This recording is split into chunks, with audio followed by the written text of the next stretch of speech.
Yep. Tonight I'm going to read The Town Mouse and the Country Mouse.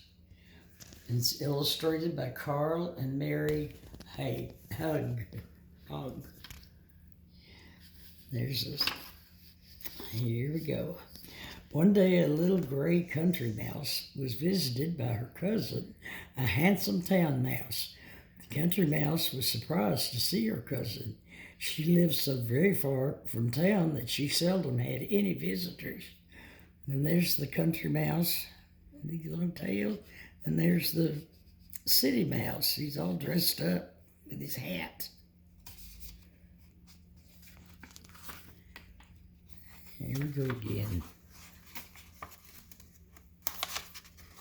Thank you. The country mouse showed her cousin around the farm, then showed him how to get into her house. They popped into a hole in the ground and crept along a dark tunnel and finally squeezed into her tiny room. The country mouse slipped on a clean apron, dusted out a corner so the town mouse could sit, and then hurried about making lunch. The country mouse looked through her cupboard, but all she could find was some dried peas. She dropped them into a pot of water to cook and sat down to have a nice long talk with her cousin. "Your house is rather small and dark," said the town mouse. "I have large sunny rooms." "It sounds very nice," said the cousin. Said the country mouse. They're talking. The town mouse took only a sip. Is that right?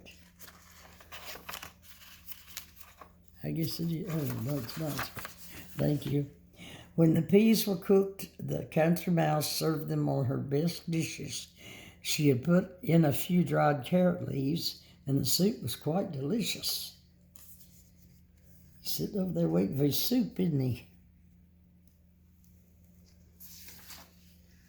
The town mouse took only a sip of the tasty soup, then pushed his plate away and said, "In town I always eat meat and cheese." "That sounds very nice," said the country mouse. She's getting sad because she doesn't please him. When it was supper time, the country mouse decided to serve her cousin the very best food she could find. She went into the fields and pulled some orange carrots.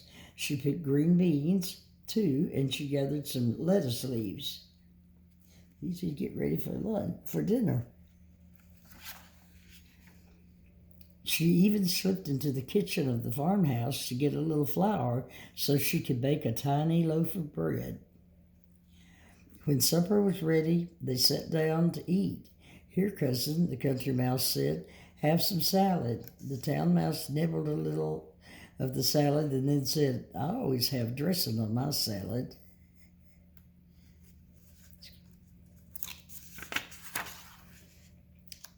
"Here, cousin, have some nice fresh bread," said the country mouse.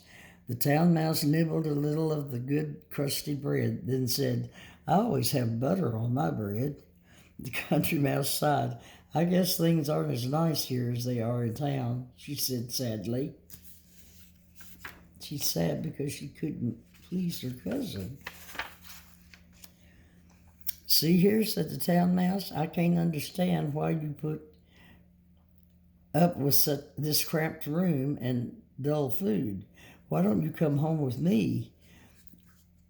When you have lived in town for a week, you will never want to be a country mouse again."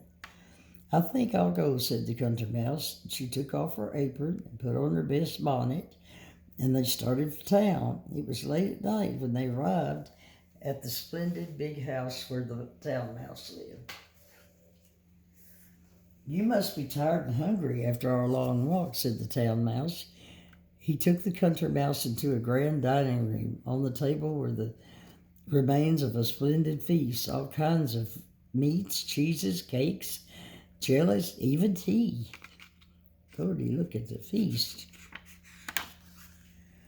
The country mouse had never seen so much lovely food. She jumped upon the table and was trying to decide which dainty to sample first when the door opened and the cook came in.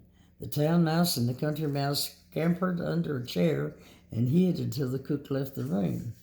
"What a fright that was!" cried the country mouse. When the house was quiet again, they went back to their supper. The country mouse had just taken a bite of delicious smelling cheese when two huge dogs bounded into the room. The dogs set up a terrific growling and barking. The country mouse and the town mouse ran to the top of the cupboard and did not come down until the dogs had left the room. "What a fright that was!" cried the country mouse. They got scared of the dogs. Uh-oh. When the house was quiet again, they went back to their supper. The country mouse had just tasted the strawberry jam when a fierce-looking black cat leaped up onto the table. "Run!" cried the town mouse. Half frightened to death, the country mouse ran down from the table and into the hole where she saw her cousin disappear. "That was the worst fright ever," cried the country mouse. "I must be going, cousin. You live in a nice house, but mine is safer." The country mouse straightened her bonnet and left. It was morning when she popped into the hole in the ground, crept along the dark tunnel, and squeezed into her tiny room. Here she is back home. The country mouse sat down and ate a bowl of her tasty pea soup and a slice of her nice baked bread. How good it tasted! She looked around her tiny room. How warm and cozy it was. She was very, very happy to be a country mouse. That's all. Good night.